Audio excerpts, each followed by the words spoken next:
Episode 2 ಅಪಘಾತದ ನಂತರ ಬದಲಾದ ಜೀವನ ಪಾರ್ಟ್ ಮರಳಿದ ನಗು. ಅನಿಲ್ ಜೀವನ ಈಗ ನಿಧಾನವಾಗಿ ಹಳೆಯ ರೀತಿ ಬದಲಾಗುತ್ತಿತ್ತು. ಅಪಘಾತದ ಗಾಯಗಳು ಬಂದು ಹೋಗಿದ್ದರೂ ಮನದೊಳಗಿನ ಗಾಯಗಳು ಇನ್ನೂ ಅವನನ್ನು ಚುಚ್ಚುತ್ತಿದ್ದವು. ಕಾಲು ಸರಿಯಾಗಿ ಕೆಲಸ ಮಾಡುತ್ತಿತ್ತು, ಆದರೆ ಅವನ ಮನಸ್ಸು ಇನ್ನೂ ನಿಂತಂತಾಗಿತ್ತು. ಒಮ್ಮೆ ನಗುವ ಮುಖ, ಎಲ್ಲರಿಗೂ ಖುಷಿ ಹಂಚುತ್ತಿದ್ದ ಹುಡುಗ ಈಗ ಕಿಟಕಿಯ ಬಳಿ ಕೂತು ಬತ್ತಿದ ಆಕಾಶವನ್ನು ನೋಡುತ್ತಿದ್ದ. ಅವನ ಕಣ್ಣಲ್ಲಿ ನಗು ಇಲ್ಲ, ಕೇವಲ ಶೂನ್ಯತೆ. ಆ ಸಮಯದಲ್ಲಿ ಅಮ್ಮ ಒಳಬಂದಳು, ಕೈಯಲ್ಲಿ ಚಹಾ ಕಪ್, ಮುಖದಲ್ಲಿ ಆ ನಿತ್ಯ ನಗು. ಮಗ, ನಿನ್ನ ಕಣ್ಣುಗಳಲ್ಲಿ ಬೆಳಕು ಇರಬೇಕು, ನಗು ಮಾಡು ಅಂದಳು ನಿಧಾನವಾಗಿ. ಅವನು ಕೃತಕವಾಗಿ ನಗು ಮಾಡಲು ಪ್ರಯತ್ನಿಸಿದ, ಆದರೆ ಆ ನಗು ಹೃದಯದಿಂದ ಬಂದದ್ದಲ್ಲ. ದಿನಗಳು ಹೋಯಿತು, ವಾರಗಳು ಕಳೆಯಿತು, ಆದರೆ ಅವನು ಒಳಗೆ ಬದಲಾವಣೆಯ ಹುಡುಕಾಟದಲ್ಲಿ ಸಿಲುಕಿಕೊಂಡಿದ್ದ. ಒಂದು ಸಂಜೆ ಅವನು ಹೊರಗೆ ನಡೆದಾಡಲು ಹೋದ. ಸೂರ್ಯಾಸ್ತದ ಕಿರಣಗಳು ಆಕಾಶದಲ್ಲಿ ಹಬ್ಬಿದ್ದವು.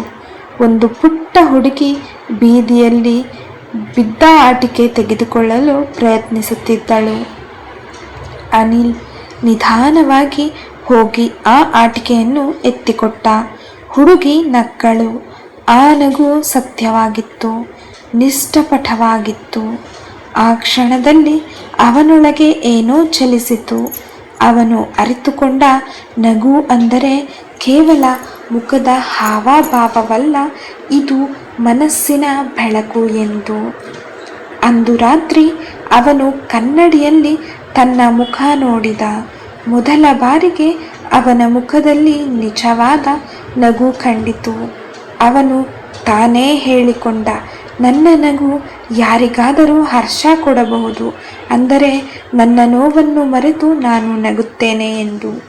ಅವನು ಮತ್ತೆ ಕಾಲೇಜಿಗೆ ಹೋಗಲು ತಯಾರಾದ. ಮೊದಲ ದಿನ ಕ್ಲಾಸ್ ರೂಮಿಗೆ ಕಾಲಿಟ್ಟಾಗ ಎಲ್ಲರೂ ಕೂಡ ಚಪ್ಪಾಳೆ ಹೊಡೆದರು. ಅನಿಲ್, ನೀನು ಮರಳಿ ಬಂದೆ ಎಂದು ಸ್ನೇಹಿತರು ಕೂಗಿದರು.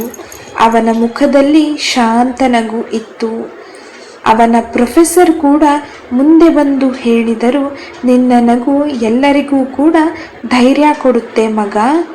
ಆ ಕ್ಷಣದಲ್ಲಿ ಅವನ ಕಣ್ಣಲ್ಲಿ ಕಣ್ಣೀರು ಮಿನುಗಿತು, ಆದರೆ ಅದು ದುಃಖದ ಕಣ್ಣೀರು ಅಲ್ಲ, ಅದು ಸಂತೋಷದ ಕಣ್ಣೀರು ಆಗಿತ್ತು. ಅವನು ಅರಿತುಕೊಂಡ, ನಗು ಬಾಯಲ್ಲಿ ಹುಟ್ಟುವುದಿಲ್ಲ, ಅದು ಹೃದಯದಲ್ಲಿ ಪುನಃ ಹುಟ್ಟುತ್ತದೆ ಎಂದು. ಅಂದು ಸಂಜೆ ಮನೆಗೆ ಬಂದಾಗ ಅಮ್ಮ ಬಾಗಿಲಲ್ಲಿ ನಿಂತಿದ್ದಳು. ಅವಳು ಅವನ ಮುಖದ ನಗು ನೋಡಿ ಸಂತೋಷದಿಂದ ಕಣ್ಣೀರು ಹಾಕಿದಳು.